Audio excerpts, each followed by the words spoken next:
지하 감옥의 추위가 얼음 단검처럼 루시아 발레리아의 뼛속으로 스며들었다. 한때 금반지와 보석으로 장식되었던 그녀의 손은 이제 녹슨 감방 쇠창살을 꽉 쥐고 있었다. 한때 그녀의 피부를 스치던 비단은 거칠고 얼룩진 수도복으로 바뀌었다. 한때 금끈으로 따았던 그녀의 머리카락은 기름진 가닥으로 야윈 얼굴 위로 드리워져 있었다. 에메리타 성의 탑은 그녀의 숨결로 가득했다. 한때 그녀 가문의 문장이 새겨진 테피스트리가 걸려있던 자리에는 삭막하고 축축한 벽만 남아있었다. 횃불은 하나둘씩 꺼지고 좁은 창문으로 희미한 빛만 스며들었다. 그 창문은 한때 그녀가 귀족과 성직자들의 경의를 표했던 안뜰을 내려다보고 있었다. 침묵은 완벽했다. 까마귀 울음소리조차 들리지 않았다. 오직 삐죽삐죽한 돌 사이로 스며드는 물방울 소리만이 고요했다. 루치아는 라틴어 대화의 웅얼거림, 은잔 부딪히는 소리, 원로원 의원들의 옷자락이 바스락거리는 소리를 기억했다. 이제 그녀는 자신의 심장이 불규칙하고 약하게 뛰는 소리만 들었다. 갈증으로 입술이 쩍쩍 갈라졌다. 음식은 하루에 한 번만 도착했다. 퀴퀴한 빵과 탁한 물뿐이었다. 궁궐에서 열었던 연회와는 비교할 수 없었다. 손님들은 갈리아산 와인과 히스파니아산 올리브를 맛보았다. 매일 아침 눈을 뜰 때마다 그 대조적인 모습에 뺨을 얻어맞은 듯했다. 치욕은 공공연하고 잔혹했다. 그들은 그녀의 이름을 온 궁정 앞에서 진흙탕에 끌어내렸다. 반역, 이단, 그리고 왕국에 대한 음모 혐의로 고발했다. 한때 그녀의 손에 입을 맞추었던 바로 그 귀족들이 가장 먼저 돌을 던졌다. 그녀의 결혼을 축복했던 사제들이 바로 그녀의 단죄를 촉구하는 자였다. 쥐 한 마리가 돌바닥을 가로질러 쏜살같이 달려가며 작고 뾰족한 눈으로 그녀를 바라보았다. 루시아는 쥐를 뚫어져라 쳐다보았다. 그 쥐조차도 루시아보다 훨씬 자유로웠다. 왔다 갔다 하고 먹이를 찾고 어디서 잘지 선택할 수 있었다. 한때 수백 명의 가신들의 운명을 결정지었던 그녀는 이제 물 한 모금조차 포획자들의 자비에 의존해야 했다. 허리 통증이 더욱 심해졌다. 몇 주 동안 차가운 돌 위에서 잠을 자느라 근육이 굳어 고통의 혹처럼 굳어졌다. 움직일 때마다 넘어진 기억이 떠올랐다. 숨쉬는 것마다 마치 깨진 유리 조각을 들이마시는 것처럼 아팠다. 추위보다 추억이 그녀를 더 괴롭혔다. 그녀는 신뢰하던 얼굴들이 배신의 가면으로 변하는 것을 보았다. 충성을 약속하는 말들이 비난하는 증언으로 바뀌었다. 등을 찌르는 듯한 따스한 포옹이 느껴졌다. 외로움만이 그녀의 유일한 동반자였다. 아무도 그녀를 찾아오지 않았다. 심지어 예전 하인들조차 감히 다가오지 못했다. 두려움이 온 세상을 뒤덮었고 그녀의 이름은 저주를 받았다. 한때 도냐 루시아를 경건하게 부르던 이들이 이제는 공포에 질려 속삭였다. 한때 가장 훌륭한 하인들이 돌보았던 그녀의 손톱은 부러지고 더러워져 있었다.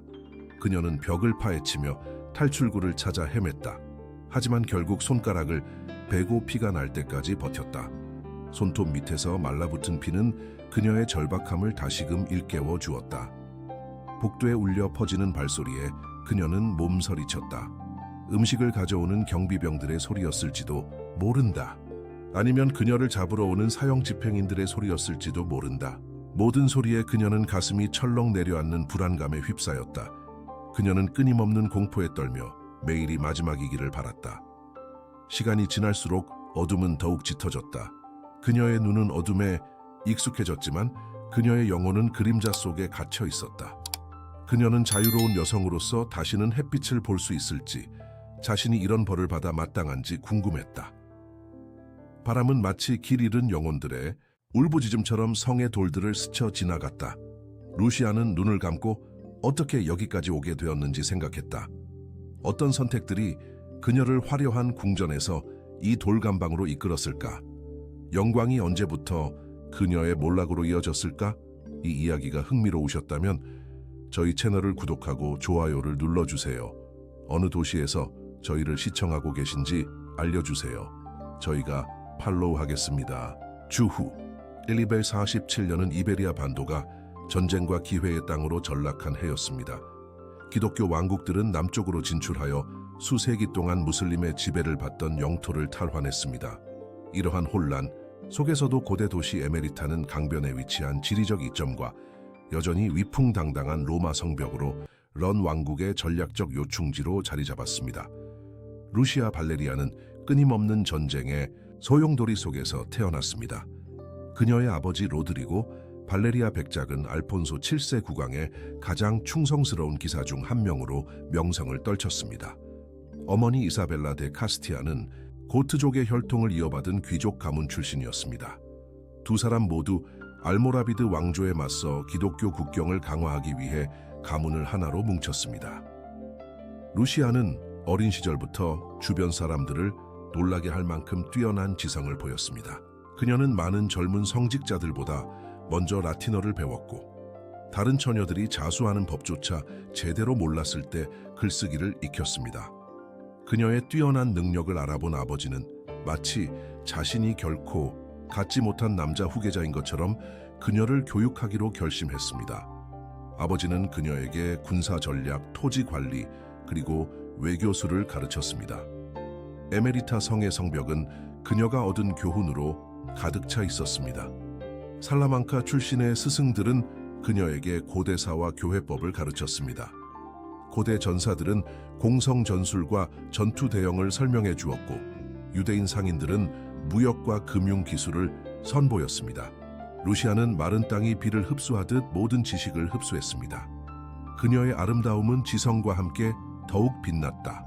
그녀의 머리카락은 익은 밀처럼 황금빛이었고 눈은 에메랄드처럼 푸르고 우아한 태도는 존경을 받았다. 음유시인들은 아름다운 만큼 지혜로운 에메리타의 처녀에 대한 노래를 지었다. 이웃 궁정들은 그녀를 비범한 배우자로 여기기 시작했다. 첫 번째 큰 시련은 루시아가 겨우 15살이었을 때 찾아왔습니다. 그녀의 아버지는 바다호스에서 알모하드족과의 전투 중 중병에 걸렸습니다. 의사들은 끊임없는 열병과 골마가는 상처라고 진단했습니다. 적군이 에메리타 성벽으로 접근하는 동안 로드리고 백작은 침대에 누워 생사의 갈림길에 서 있었습니다. 남자, 후계자가 없고 영주도 무능력한 상황에서 백작령의 미래는 기로에 놓였습니다. 귀족 가신들은 대연회장에 모여 어떻게 해야 할지 논의했습니다. 어떤 이들은 왕에게 땅을 넘겨 새 영주를 임명할 수 있도록 하자고 제안했고 어떤 이들은 루시아 부인을 강력한 기사와 재빨리 결혼시키자고 제안했습니다.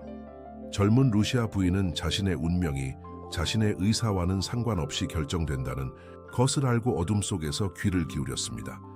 바로 그때 루시아는 인생을 영원히 바꿀 결정을 내렸습니다. 그녀는 아버지의 의례용 문장을 걸치고 백작 인장을 손에 든 채 대궐 안으로 성큼성큼 들어섰습니다. 귀족들은 그녀의 대담함에 놀라 입을 다물었습니다. 그녀는 또렷한 목소리와 타고난 권위로 아버지의 병이 나을 때까지 섭정을 맡겠다고 선언했습니다. 즉시 항의의 웅성거림이 터져나왔다. 여자는 통치할 수 없다. 신의 법과 인간의 법에 어긋나는 짓이다. 하지만 루시아는 이미 대응책을 준비해 놓았다. 런의 우라카 같은 전사 여왕들의 역사적 전례를 언급하며 남편이 없는 성을 지키던 귀족 귀부인들의 공적을 떠올렸다. 흠잡을 데 없는 논리와 법률 지식을 바탕으로 그녀의 주장은 비판자들조차 감탄하게 했다. 결정적인 순간은 망루에서 알모하드 군대가 접근하고 있다는 소식을 전했을 때였습니다. 논쟁은 긴박해졌습니다.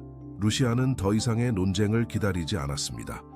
그녀는 방어선을 준비시키고 증원군을 요청하는 사절을 파견하고 장기 포위 공격에 대비하여 식량을 준비하라고 명령했습니다. 그녀의 명령은 너무나 정확하고 전략적이어서 참전 용사들은 본능적으로 따랐습니다. 루시아는 3일 동안 성벽 위에서 에메리타를 방어했습니다. 그녀는 경비 교대 근무를 조직하고 무기를 분배하고 방역을 조율하고 상인들과 협상하여 물자를 확보했습니다. 성벽 위의 그녀의 모습은 병사들에게 큰 영감을 주었을 뿐만 아니라 그녀의 전술적 지능은 공격자들을 좌절시켰습니다. 알모하드족은 이처럼 조직적이고 격렬한 저항에 직면할 줄은 예상하지 못했습니다. 넷째 날, 알폰소 7세 국왕의 증원군이 도착했습니다. 기독교 군대는 마치 모루에 망치를 두드리듯 포위군을 덮쳤습니다. 승리는 완벽하고 영광스러웠습니다. 훗날 연대기 작가들은 에메리타의 처녀가 용기와 지혜로 제정복의 열쇠 중 하나를 구해냈다고 기록했습니다. 국왕이 승리를 축하하기 위해 에메리타에 도착했을 때 호드리고 백작은 건강을 회복하고 딸은 영웅이 되어 있었습니다. 15살 소녀의 업적에 감명받은 알폰소 7세는 전례 없는 결정을 내렸습니다. 그는 루시아에게 결혼이나 상속이 아닌 그녀 자신의 권리로 에메리타 백작 부인이라는 칭호를 부여했습니다. 전투에서 보여준 공로와 용맹에 대한 보상으로 말입니다. 서임식은 에메리타 대성당에서 왕국 전역의 귀족들이 참석한 가운데 거행되었습니다. 제단 앞에 무릎을 꿇은 루치아는 권능의 반지, 정의의 검, 그리고 권위의 인장을 받았습니다. 주교들은 그녀가 신의 은총으로 임명된 것을 축복했습니다. 귀족들은 스스로의 행동으로 그 칭호를 얻은 초대 백작 부인에게 충성을 맹세했습니다. 그날 밤 성대한 축하 연회에서 루시아는 높은 자리에 앉아 새로운 세상을 조망했다. 16살에 그녀는 반도에서 가장 강력한 여성 중 한 명이 되었다. 그녀는 땅과 가신 불을 거머쥐었고 무엇보다도 피와 강철로 얻은 존경을 받았다. 그녀의 출세는 시작되었지만 진정한 시련 또한 시작되었다. 그 후 5년 동안 루치아 발레리아는 살아있는 전설로 거듭났습니다. 그녀의 통치 아래 에메리타 백국은 전례 없는 번영을 누렸습니다. 그녀는 국경에 새로운 요새를 건설하고 유럽 전역의 상인들을 끌어들이는 시장을 개척했으며 알모하드 왕조에게는 공포의 대상이 될 전문 군대를 조직했습니다. 그녀의 궁정은 조공의 황금과 승리의 위엄으로 빛났습니다. 하지만 진정한 힘은 그 힘으로 만들어지는 적들로 측정됩니다. 루시아의 영향력이 커질수록 동료들의 시기심도 커졌습니다. 이웃나라의 영주인 곤살로 데 메리다 백작은 한 여성이 자신의 명성을 가리는 것을 점점 더 비통하게 바라보았습니다. 오랫동안 그는 결혼이나 전쟁을 통해 에메리타를 흡수하기를 바랐지만 이제 그는 두 분야 모두에서 우월함을 입증한 라이벌과 마주했습니다. 첫 번째 큰 배신은 결혼 동맹으로 위장하여 일어났습니다. 곤살로 백작은 루시아에게 자신의 장남 페르난도 데 메리다와의 결혼을 제안했습니다. 이 제안에는 군사적, 상업적 지원 약속이 수반되었습니다. 마치 두 유력 가문의 완벽한 동맹처럼 보였습니다. 루시아는 고위 귀족들의 권유에 따라 협상에 응했습니다. 결혼식은 1153년 봄 매우 성대하게 거행되었습니다. 모든 기독교 왕국의 귀족들이 이 결합을 보기 위해 에메리타로 몰려들었습니다. 알폰소 7세 국왕이 직접 축복을 내렸습니다. 축제는 토너먼트, 연회, 연극 공연 등으로 일주일 내내 이어졌습니다. 루치아는 영리한 전략적 동맹을 통해 자신의 입지를 공고히 했다고 믿었습니다. 하지만 메리다의 페르디난드는 구하의 시절에 가장했던 예의 바른 신사가 아니었다. 사적으로는 아내에 대한 그의 분노가 점점 더 폭력적으로 표출되었다. 그는 아내가 자신과 상의 없이 결정을 내리는 것을 참을 수 없었다. 그는 가신들이 자신보다 아내를 더 존경하는 것을 증오했다. 공식 문서와 의식에서 자신의 이름이 아내의 이름보다 부차적으로 여겨지는 것을 경멸했다. 사해 성당 건설을 둘러싼 분쟁에서 첫 균열이 나타났습니다. 루시아는 카운티 기금으로 사업 자금을 조달하기로 했지만 페르디난트는 그 자금을 군사작전에 사용해야 한다며 공개적으로 반대했습니다. 이 논쟁은 법정 전체 앞에서 공개적인 대립으로 확대되었고 결국 두 사람의 결혼이 신성한 결합으로 위장한 권력 투쟁이었음이 드러났습니다. 알모하드 왕조가 코르도바에서 대규모 공세를 준비하고 있다는 소식이 전해지자 상황은 더욱 악화되었습니다. 루시아는 다른 기독교 영주들과의 방어 동맹을 제안했지만 페르디난트는 비밀리의 아버지에게 사절을 보내 에메리타를 완전히 장악할 절호의 기회라고 알렸습니다. 백작 부인이 부자연스러운 행동을 하고 남성 역할을 맡음으로써 신의 은총을 잃었다는 소문이 돌았습니다. 갈등은 1154년 겨울에 발발했습니다. 루시아는 남편과 백작령의 적들 사이에 오간 비밀 서신을 발견했습니다. 서신에는 루시아를 정신적으로 무능하다고 선언하고 권력을 페르디난트에게 이양하려는 계획이 담겨 있었습니다. 설상가상으로 일부 서신에서는 루시아가 알모하드 왕조의 요원들과 협상을 하고 있었다는 내용이 담겨 있었는데 이는 반역죄에 해당했습니다. 음모의 증거에 직면한 루치아는 젊은 시절부터 그랬듯이 재빠르게 행동했습니다. 야간 작전으로 페르디난트와 그의 협력자들을 체포한 후 충성스러운 귀족들로 구성된 법정에서 공식적으로 그들을 반역죄로 고발했습니다. 증거는 압도적이었지만 재판은 귀족들을 백작 부인을 지지하는 사람들과 그녀가 신성한 결혼권을 침해했다고 믿는 사람들로 갈라놓았습니다. 곤잘로 백작은 에메리타의 선전포고를 했습니다. 그는 며느리가 미쳐버렸고 아들이 자연의 질서를 거스르는 여성의 음모에 희생되었다고 주장했습니다. 그는 대규모 군대를 모아 백작령으로 진군했습니다. 다른 귀족들도 그의 대의에 동참하며 여성 통치자라는 실험을 끝낼 기회를 엿보았습니다. 이어진 전쟁은 잔혹하고 파괴적이었습니다. 에메리타의 들판은 전쟁터가 되었고 마을들은 양측 모두에게 약탈당했습니다. 농민들은 농작물과 집을 버리고 산으로 피난했습니다. 루시아가 쌓아 올린 번영은 결혼 생활에서 촉발된 갈등의 무게에 무너졌습니다. 몬테마요르 공성전에서 루시아는 다시 한번 군사적 천재성을 발휘했습니다. 야간 출격을 지휘하여 적의 공성 무기를 파괴했고 직접 기병 돌격을 지휘하여 곤살로 백작의 진지를 돌파했습니다. 전투에서 보여준 그녀의 용맹함은 병사들에게 영감을 주었지만 동시에 자신을 배신한 자들에 대한 그녀의 마음을 굳건하게 만들었습니다. 승리는 피의 대가로 이루어졌습니다. 메리다의 페르디난드는 공개 재판 후 반역죄로 처형되었습니다.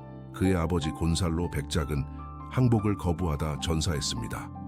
수십 명의 하급 귀족들이 추방되거나 영지를 잃었습니다. 루시아는 자신의 백작령을 구했지만 권력은 오직 힘을 통해서만 유지되고 자비는 약함으로 해석될 수 있다는 것을 깨달았습니다. 이 갈등으로 루시아는 현명한 통치자에서 무자비한 군벌로 변모했습니다. 그녀는 더 이상 정략 결혼이나 귀족들의 충성에 의존하지 않았습니다. 그녀는 자신에게만 충성하는 전문 군인들로 궁정을 에워쌌습니다. 그녀는 가신들의 일거수일투족을 감시하는 첩자망을 구축했습니다. 그녀의 통치는 더욱 효율적이 되었지만 동시에 더욱 냉정하고 계산적인 모습을 보이기도 했습니다. 전쟁은 끝났지만 그 결과는 이제 막 시작일 뿐이었다. 루시아는 어떤 적이라도 물리칠 수 있다는 것을 증명했지만 승리의 대가는 바로 그녀 자신의 인간성이었다. 미래를 보장해 줄 것으로 기대했던 결혼 생활이 그녀에게 첫 번째 큰 위기의 원인이 되었고 그 유혈 사태는 정의로운 통치자로서 그녀의 명성에 영원히 오점을 남겼다.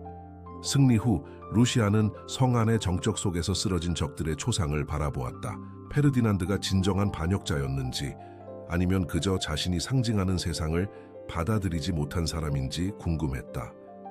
하지만 의심하기에는 너무 늦었다. 전쟁은 이미 시작되었고 루시아는 어떤 대가를 치르더라도 살아남는 길을 택했다. 내전 이후 루치아는 이베리아 반도에서 가장 두렵고 존경받는 여인으로 변모했습니다. 에메리타에 있는 그녀의 궁정은 화려함과 권력, 면에서 왕과 맞먹었습니다. 프랑스, 영국, 이탈리아 여러 나라의 대사들이 무역 조약을 협상하기 위해 도착했습니다. 교황 하드리아노 4세는 그녀의 아낌없는 기부와 기독교 옹호를 높이 평가하여 그녀를 교회에 총애받는 딸이라고 불렀습니다. 하지만 절대 권력은 가장 고귀한 자조차 타락시킨다. 루시아는 점점 더 심해지는 편집증에 시달려 통치의 모든 측면을 오염시켰다.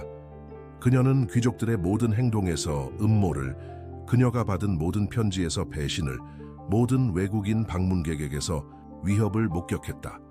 그녀의 스파이 네트워크는 반도 전역으로 퍼져나가 공포와 비난의 그물망을 형성하여 그녀의 왕좌는 안전하게 지켜냈지만 왕국의 분위기는 오염시켰다. 처형이 빈번해졌습니다. 불충한 혐의를 받는 귀족은 누구나 체포되어 약식 재판을 받고 광장에서 처형되었습니다.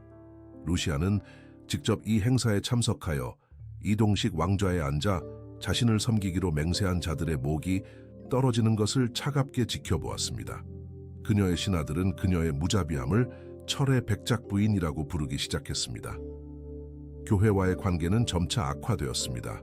명예 주교인 돈 로드리고 데팔렌시아는 처음에는 그녀의 정부를 지지했지만 루치아가 전쟁 자금을 마련하기 위해 잦은 처형과 가혹한 세금을 부과하는 것에 의문을 제기하기 시작했습니다.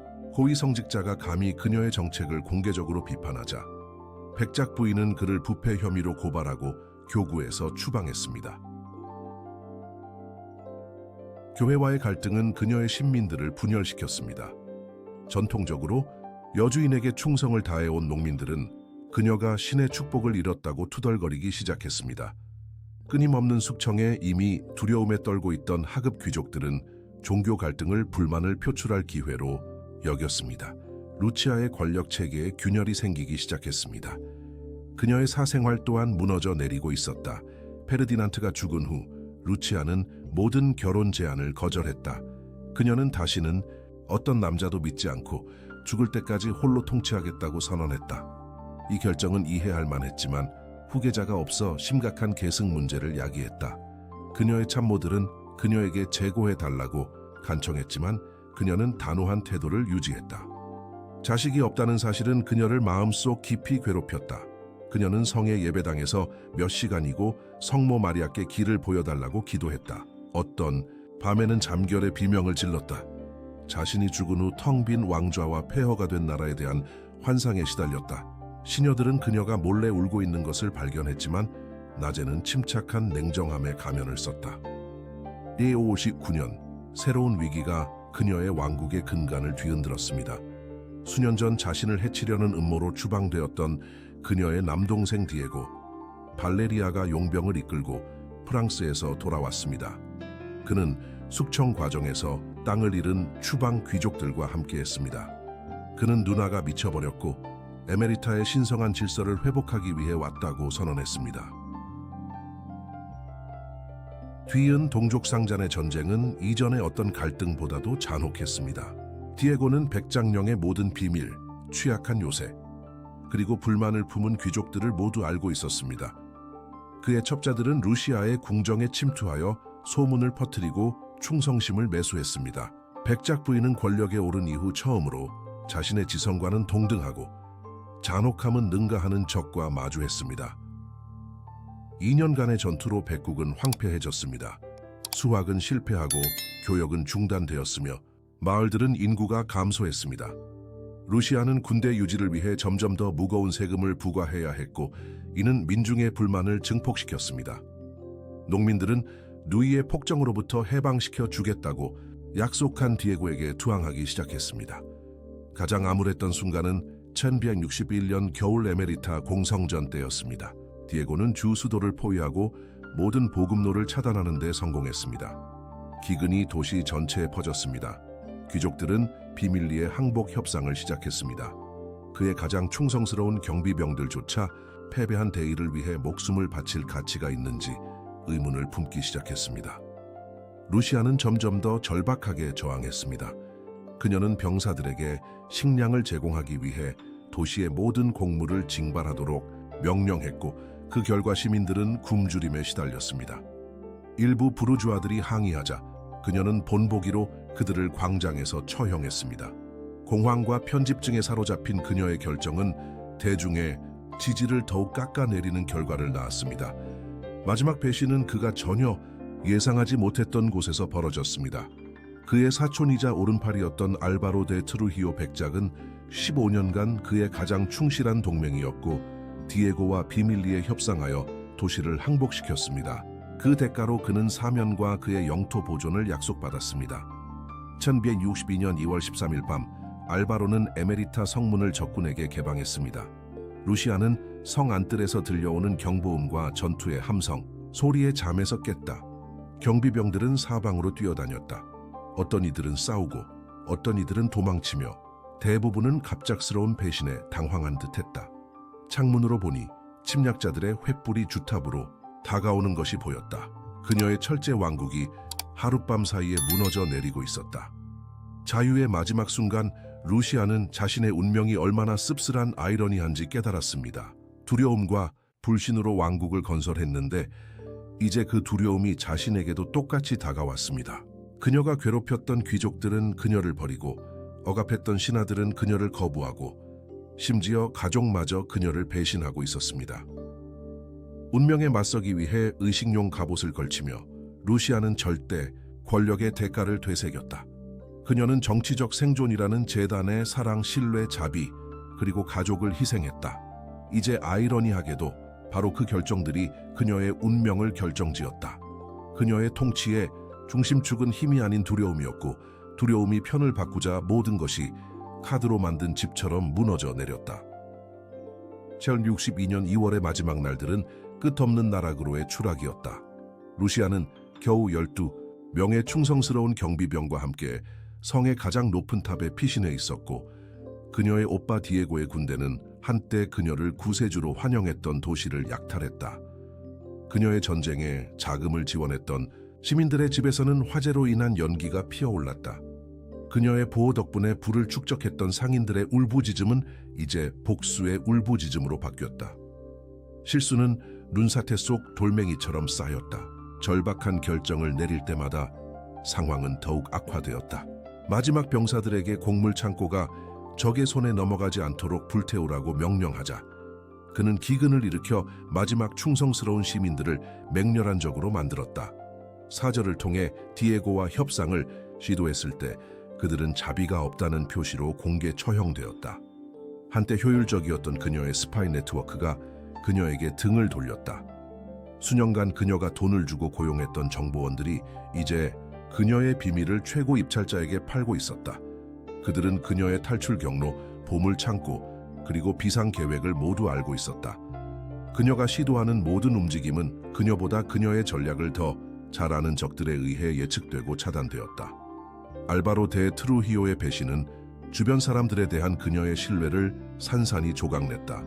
그녀는 자신의 경비병들의 눈에서 음모를 보았다. 하인들이 음식에 독을 넣었을지도 모른다고 의심했다.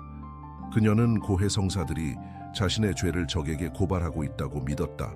그녀를 통제하는 도구였던 편집증이 이제 암처럼 그녀를 깊숙이 집어삼켰다. 포위 공격 3일째 되는 날 새벽, 마침내 그녀의 사기를 꺾는 소식이 전해졌습니다. 죽을 때까지 그녀를 지키겠다고 맹세했던 경비대장 산초대 런이 밤중에 남은 병사 절반을 데리고 탈영했다는 것입니다. 떠나기 전 그는 부탑의 문을 열어 디에고의 병사들이 그녀의 진영에 더욱 가까이 접근할 수 있도록 했습니다. 루시아는 조용히 소식을 접했지만 주변 사람들은 그녀의 내면에서 무언가가 무너져 내렸다는 것을 알아챘다. 그녀의 손은 끊임없이 떨렸고 시선은 오랫동안 허공에 멍했다. 그녀는 혼잣말을 하기 시작했고 과거의 유령들과 대화를 나누었다. 온 군대를 꼼짝 않고 상대했던 그녀는 이제 성의 목재가 삐걱거리는 소리에 공포에 질려 있었다. 한때 여주인을 자랑스러워했던 에메리타의 주민들은 복수심에 불타는 폭도로 변했습니다. 시민들은 부당하게 처형당한 친척들, 자신들을 파멸로 몰았던 세금 끝없는 전쟁에 강제 징집된 아들들에 대한 이야기를 늘어놓았습니다. 포위 공격이 계속되는 동안 거리에서 그녀의 이름을 외치는 목소리는 점점 더 격렬하고 위협적으로 변했습니다. 그녀의 귀족 가신들은 공개적으로 그녀를 버리기 시작했습니다. 플라센시아 백작은 충성 서약을 철회하는 공식 서한을 보냈습니다. 카세레스의 영주는 공개적으로 디에고의 군대에 가담했습니다. 그녀의 총애 덕분에 영지를 얻은 하급 기사들은 이제 누가 그녀를 가장 격렬하게 거부할지 경쟁하기 시작했습니다. 그녀가 쌓아 올린 봉건 체제는 그녀의 손가락 사이 모래처럼 무너져 내렸습니다. 닷새째 되는 날 절박한 심정에 그녀는 인생에서 가장 비참한 결정을 내리게 되었습니다. 자신이 도시를 다스릴 수 없다면 다른 누구도 다스릴 수 없다는 이유로 에메리타 대성당을 불태우라고 명령한 것입니다. 저항의 표시로 의도했던 그 불은 그녀의 광기를 상징하는 것이 되었습니다. 자신의 재산으로 건설한 성전이 불타는 광경은 마지막 지지자들조차 그녀가 미쳐버렸다고 확신하게 만들었습니다. 대중의 반응은 즉각적이고 격렬했습니다. 중립을 지킨 시민들이 자발적으로 반란을 일으켰습니다. 그들은 그가 아직 도시에 소유하고 있던 재산을 공격하고 그의 동상과 초상화를 파괴했으며 가족 묘지에 있는 그의 아버지의 무덤을 모독했습니다. 그가 오랫동안 우려해온 반란이 마침내 터진 것입니다. 야심찬 귀족들이 아니라 그의 통치에 대한 모든 희망을 잃은 평민들이 주도한 것입니다. 그녀의 마지막 조언자들은 바로 그날 밤 그녀를 버렸습니다. 수십 년간 그녀의 가족을 섬겨온 늙은 집사는 가문의 보물을 훔쳐 달아났습니다. 그녀의 가장 잔혹한 결정에 축복을 내려준 사제는 수도원으로 피신하여 망명을 요청했습니다. 그녀의 개인 하인들조차 사라져 그녀는 곧 그녀의 무덤이 되어갈 탑에 홀로 남게 되었습니다. 고독은 이제 완전히 공포스러웠다. 루시아는 텅 빈 복도를 거닐며 메아리처럼 말했다. 머나먼 왕국의 사절들과 춤을 추었던 그 복도에 그녀의 발소리가 울려 퍼졌다. 그녀의 울음소리는 혈통의 영광을 이야기하는 테피스트리들 사이에 묻혀버렸다. 수천 명의 운명을 지배했던 그 여인은 이제 자신의 움직임조차 통제할 수 없었다. 자신의 영묘가 된 성의 포로가 된 것이다. 포위 공격이 시작된 지 7번째 날 밤 탑의 가장 높은 창문에서 도시를 집어삼키는 불길을 바라보던 루시아는 탈출구가 없다는 것을 깨달았습니다. 디에고의 군대가 성을 완전히 포위했고 비밀 터널은 발각되어 봉쇄되었습니다. 마지막 충성파는 죽거나 도망쳤습니다. 포위 공격은 거침없이 끝나가고 있었고 그와 함께 최후의 심판의 순간이 다가왔습니다. 8일째 되는 날 새벽 최후의 공격이 시작될 것이다. 루시아는 마치 수년간 같은 게임을 해온 사람처럼 확신에 차 있었다. 생존이라는 명분 아래 모든 결정, 모든 배신, 모든 피 한 방울의 결과를 마주해야 할 때가 왔다. 수년간 피해왔던 위기가 마침내 찾아왔고 이는 돌이킬 수 없는 것이었다. 첫 햇살이 비치면서 공격이 시작되었다. 디에고의 투석기가 마지막 방어선에 돌을 던지고 사다리가 주탑의 성벽을 향해 솟아올랐다. 얼룩지고 움푹 패인 의식용 갑옷을 입은 루시아는 흉벽 위에서 적군이 굶주린 개미처럼 자신을 향해 다가오는 것을 지켜보았다. 마지막 3명의 경비병은 추위보다는 공포에 떨며 그녀 옆에서 몸을 떨었다. 저항은 겨우 2시간밖에 이어지지 않았다. 증원군도, 보급품도, 희망도 없이 수비군은 하나둘씩 항복했다. 탑의 문이 마지막으로 쾅 닫히는 소리를 내며 열렸을 때 루시아는 도망치거나 싸우려 하지 않았다. 그녀는 거대한 홀에 서서 아직 남아있던 위험을 다해 오빠를 기다렸다. 15년 동안 그녀가 통치했던 홀의 그녀의 발소리가 마지막으로 울려 퍼졌다. 디에고 발레리아가 검을 뽑은 기사 12명과 함께 들어왔다. 그의 얼굴에는 승리감과 씁쓸함이 뒤섞여 있었다. 승리는 했지만 그 승리는 가문의 혈통이라는 씁쓸한 맛을 안겨주었다. 루시아는 그를 응시하며 한때 자신이 지켜왔던 동생을 찾는 그의 눈을 훑어보았다. 하지만 그녀가 찾은 것은 오직 자신의 결정으로 만들어낸 적뿐이었다. 공개적인 굴욕은 즉각적이고 체계적으로 이루어졌다. 디에고는 모인 궁정 전체 앞에서 자신의 왕관과 권력의 반지를 박탈하라고 명령했다. 그가 자랑스럽게 착용했던 권위의 상징들은 대리석 바닥에 짓밟혔다. 그의 몰락을 목격하러 온 그의 가신들은 모든 굴욕적인 행동에 박수를 보냈다. 정의를 실현하기 위해 휘두르던 홀은 그의 눈앞에서 두 동강이 났다. 그녀의 손목에 채워진 쇠사슬은 다른 죄수들에게 사용했던 것과 똑같았다. 그 아이러니는 지켜보는 사람들에게도 쉽게 드러났다. 수천 명의 체포를 명령했던 백작 부인은 이제 쇠의 무게와 금속의 차가움을 직접 피부로 느꼈다. 한때 사형 집행 영장에 서명할 만큼 민첩했던 그녀의 손은 이제 통제할 수 없이 떨렸다. 재판은 그녀가 수많은 처형을 주재했던 바로 그 광장에서 열렸다. 복수심에 불타는 군중이 이 광경을 보기 위해 모였다. 폭군에게 죽음을 이라는 함성이 사방에서 울려 퍼졌다. 그녀의 전쟁에서 남편을 잃은 여성들은 그녀가 지나갈 때면 침을 뱉었다. 그녀의 결정으로 고아가 된 아이들은 그녀에게 돌멩이와 잔해를 던졌다. 비난은 끝없이 이어지는 3일 동안 계속되었습니다. 증인들은 잇따라 증언대에 올라 그의 정부가 저지른 범죄를 증언했습니다. 그들은 자의적인 처형, 부당한 세금, 부당하게 몰수된 토지, 그리고 그의 편집증으로 파괴된 가족들에 대해 이야기했습니다. 모든 증언은 그의 남은 명예에 큰 상처를 남겼습니다. 디에고와 함께 돌아온 추방 귀족들은 특히 잔혹한 비난을 퍼부었다. 그들은 땅을 잃게 된 허황된 음모에 대한 이야기를 늘어놓았다. 한 번도 일어난 적이 없지만 그럴듯하게 들리는 고문에 대해서도 이야기했다. 그들은 디에고가 왕을 상대로 계획했다고 주장하는 배신을 꾸며냈다. 진실과 거짓은 분간할 수 없을 정도로 뒤섞였다. 성직자들도 복수할 순간을 맞이했습니다. 추방된 주교가 돌아와 그녀를 이단과 신성모독죄로 고발했습니다. 그는 성당 화제를 그녀가 신의 은총에서 벗어났다는 증거로 들었습니다. 그는 자연법에 반하는 판결을 내린 여성이 섭리에 의해 벌을 받았다고 주장했습니다. 그의 말에 일부 구경꾼들은 그녀가 마녀이며 화형에 처해야 한다고 소리쳤습니다. 루시아는 고개를 높이 들고 지평선을 응시한 채 침묵 속의 모든 것을 경청했다. 자신을 변호하거나 비난을 부인하려 하지 않았다. 그녀의 침묵은 어떤 이들에게는 후회로, 또 어떤 이들에게는 오만함으로 해석되었다. 하지만 사실 그녀는 단지 말로는 더 이상 자신의 운명을 바꿀 힘이 없다는 것을 깨달았을 뿐이었다. 역사는 승자의 피로 쓰여졌다. 백성들의 반응은 오랜 세월 억눌렸던 증오의 합창으로 귀청이 터질 듯 울려 퍼졌다. 그녀의 보호 아래 번영했던 상인들은 이제 그녀가 징수한 세금 때문에 그녀를 저주했다. 그녀의 통치 아래 평화롭게 살던 농민들은 이제 자신들의 모든 불행을 그녀에게 돌렸다. 감사는 사라지고 오직 분노와 복수심만이 남았다. 그녀의 마지막 날들을 주재했던 궁정은 낯선 얼굴들로 가득 찼다. 한때 그녀에게 아첨하던 귀족들은 그녀의 몰락을 축하하는 적들로 바뀌었다. 그녀를 충실히 섬겼던 하인들은 수도원에 숨거나 먼 나라로 추방되어 사라졌다. 오직 낯선 이들만이 남았고 그녀는 잊고 싶은 옛 시절의 유물처럼 그녀를 바라보았다. 선고를 받을 시간이 되자 루시아는 힘겹게 일어섰다. 부은 손목에 쇠사슬이 납처럼 무겁게 얹혀 있었다.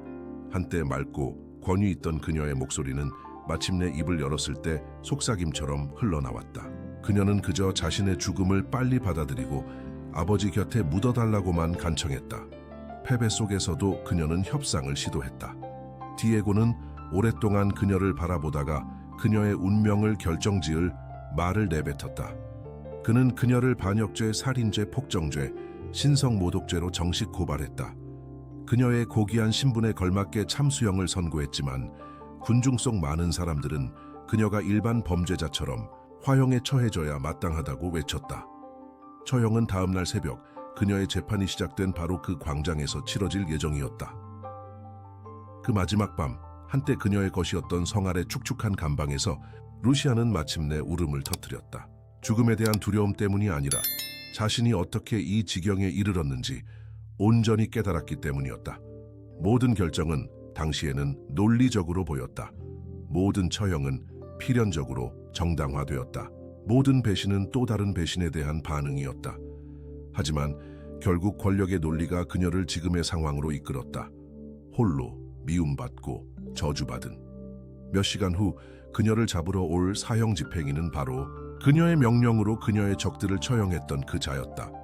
수레바퀴는 돌아갔고 그녀가 철권으로 집행했던 정의는 이제 그녀의 목에 떨어졌다.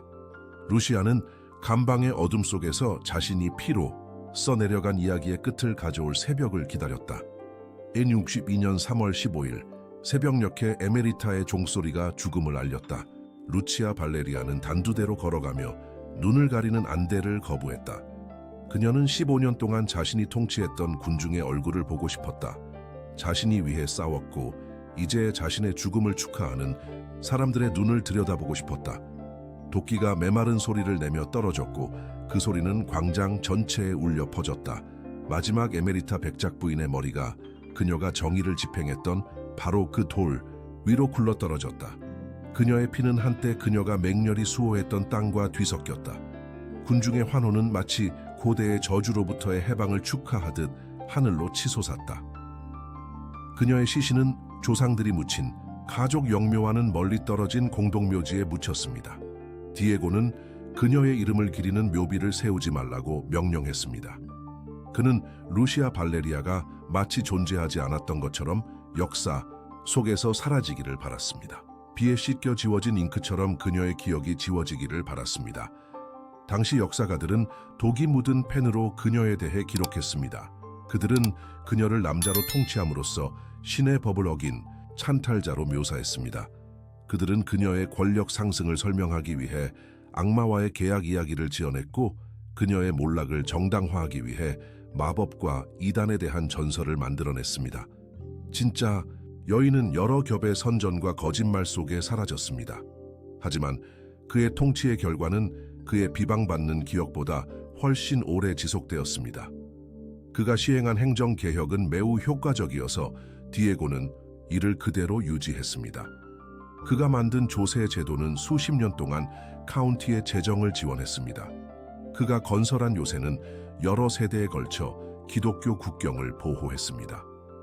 그의 무역망은 그의 죽음 이후에도 살아남아 반도 전역으로 확장되었습니다. 그가 보호했던 상인들은 새로운 정권에서도 계속 번영했습니다.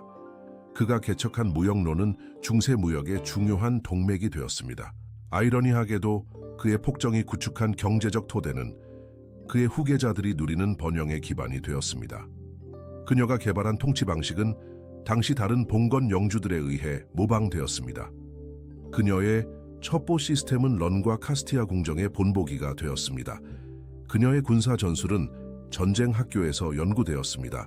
그녀의 사법 집행 방식은 잔혹했지만 효과적이라는 평가를 받았습니다. 그녀를 패배시켰던 바로 그 적들이 그녀의 혁신을 받아들였습니다. 그녀를 파괴한 오빠 디에고 발레리아는 자신이 그곳에서 비난했던 것과 똑같은 원칙으로 에메리타를 통치했습니다. 그는 여전히 중앙 집권적인 권력 구조를 유지했고 같은 고문과 행정 방식을 고수했습니다. 심지어 적들에게도 똑같이 가혹하게 대했습니다. 유일한 차이점은 여성의 권력을 경멸하는 사회에서 그가 남성으로서의 정당성을 가졌다는 점이었습니다. 그녀의 죽음을 축하했던 농민들은 곧 그녀의 통치 시절을 그리워하기 시작했다. 디에고 치아에서 세금은 줄지 않고 오히려 늘어났다. 전쟁은 끝나지 않고 오히려 늘어났다. 폭군 치하에서 누렸던 번영은 바람에 날리는 연기처럼 사라졌다. 그들은 어쩌면 루시아가 그렇게 나쁜 사람이 아니었을지도 모른다고 수군거리기 시작했다. 후대 귀족 여성들은 그녀의 이야기에서 은밀하고 위험한 영감을 발견했습니다. 공개적으로는 그녀를 해서는 안 될 일의 본보기로 비난했지만 속으로는 그녀의 방법을 연구하고 그녀의 대담함에 감탄했습니다. 어떤 이들은 그녀의 전략을 모방하여 남편과 형제들에게 영향을 미쳤습니다. 또 어떤 이들은 그녀를 여성도 남성만큼 통치할 수 있다는 증거로 삼았습니다. 아란달루스의 무슬림 학자들은 기독교 연대기 작가들보다 그녀에 대해 더 큰 존경심을 가지고 기록했습니다. 그들에게 여성 통치자는 예외적인 존재가 아니라 쿠란이 인정하는 가능성의 일부였습니다. 그들은 그녀의 군사적 지능과 정치적 수완을 존경스러운 자질로 묘사했습니다. 그들의 저술은 그녀의 유산에 대한 더욱 균형 잡힌 이미지를 보존했습니다. 그가 사망한 지 50년, 격정이 식고 직접 목격했던 사람들이 사망하자 일부 연대기 작가들은 그의 이미지를 재평가하기 시작했습니다. 그들은 그가 자신의 운명을 설계한 사람이었을 뿐만 아니라 시대의 희생자이기도 했다고 기록했습니다. 그들은 그에 대한 많은 비난이 그의 적들에 의해 과장되거나 조작되었다는 것을 인정했습니다. 위대한 역사적 아이러니는 그녀가 죽은 지 한 세기 후에 드러났습니다. 그녀의 오빠 디에고가 남자 후계자 없이 죽었고 에메리타 백작령은 그의 딸 마리아 발레리아에게 넘어갔습니다. 이 새로운 백작 부인은 공식적으로 고모의 통치 방식을 채택하여 루시아가 시대를 앞서가는 선견 지명이 있는 통치자였음을 공개적으로 인정했습니다. 마리아는 루치아가 처형당한 광장에 그녀의 동상을 쓰도록 명령했습니다. 비문에는 루치아 발레리아 초대 에메리타 백작 부인, 나이 들어 여성의 권력을 존중하는 다른 방법을 몰랐기에 맹렬하게 통치했다라고 적혀 있었습니다. 역사는 원점으로 돌아왔고 사형 선고를 받은 기억은 용기와 결단력의 본보기로 다시 태어났습니다. 역사의 최후의 심판은 복잡하고 미묘했습니다. 루시아 발레리아는 분명 폭군이었지만 동시에 선구자이기도 했습니다. 그녀는 권력을 남용했지만 여성도 남성 못지않게 효과적으로 권력을 행사할 수 있음을 보여주었습니다. 범죄를 저질렀지만 기독교를 수호하고 자신의 땅을 번영하게 했습니다. 그녀의 유산은 후대 여러 역사적 인물들을 규정하는 역설로 요약됩니다. 그녀는 다른 대안이 없는 세상에서 이해할 만한 이유로 끔찍한 짓을 저질렀습니다. 그녀의 이야기는 무시당하기보다는 미움받고 경멸받기보다는 두려움의 대상이 되고 잊히기보다는 기억되기를 선택한 한 여성의 이야기였습니다. 중세 이베리아 역사에서 루시아 발레리아라는 이름은 권력에는 성별이 없지만 권력을 판단하는 사회에는 성별이 있다는 사실을 일깨워줍니다. 그녀의 삶과 죽음은 평등을 인정하는 데 수세기가 걸린 시대에 여성의 야망이 지닌 가능성과 한계를 모두 보여주었습니다. 이야기의 끝 그리고 역사의 어두운 복도를 우리와 함께 걸어온 고귀한 관객 여러분, 이 여정에서 무엇을 얻으셨나요? 이 이야기가 마음에 와닿았다면 채널을 구독하고 좋아요를 눌러 생생하고 강렬한 역사를 사랑하는 사람들과 공유해 주세요. 그리고 다음 에피소드도 놓치지 마세요. 프리드리히 바르바로사 황제의 흥망성쇠를 다룰 예정입니다. 그곳에서 만나요.